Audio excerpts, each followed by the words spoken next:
Hey everyone, this is Sam with MissionMonday.com. My friend Mark couldn't make it this time, but that's okay. Maybe he'll be able to make it next week. Our mission this week, I don't know about you guys, but I like to read a lot. And there's a bunch of different books that I can point to and I can say, that book made a difference for me. And not just made a difference, maybe made a huge difference. Changed the way I thought about things, changed the way I live my life.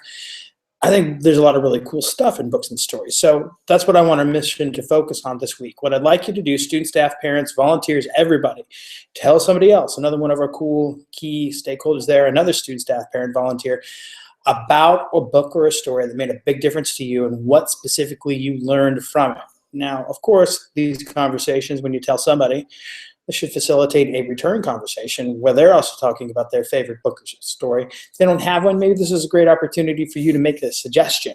I think this can be a really great opportunity for us to have some awesome conversations in our hallways. Speaking of hallways and speaking of books, I always think it's a great idea if you go to missionmonday.com and maybe check out our book, It Happens in the Hallway. I was down at the AASA conference in Phoenix, and when I got back, I found out we sold about 15 books. So maybe for most people, 15 is not a big deal, but I thought that was kind of cool. Anyway, another thing I'll throw out there, Mark and I have mentioned that we will be speaking in Las Vegas this summer, as well as Grand Rapids. I think it'd be cool if you took the time to maybe check out our registration from that, missionmonday.com, and you can go to the events link. I can point to some books that made a big difference for me. I can also point to some professional development that I had that really changed how I thought about things or changed how I did things in my classroom.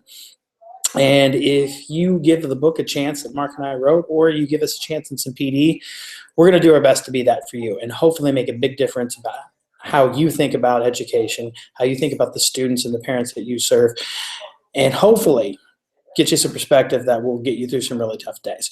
So check all that stuff out at missionmonday.com. As always, thanks for doing the mission, and we'll see you next week.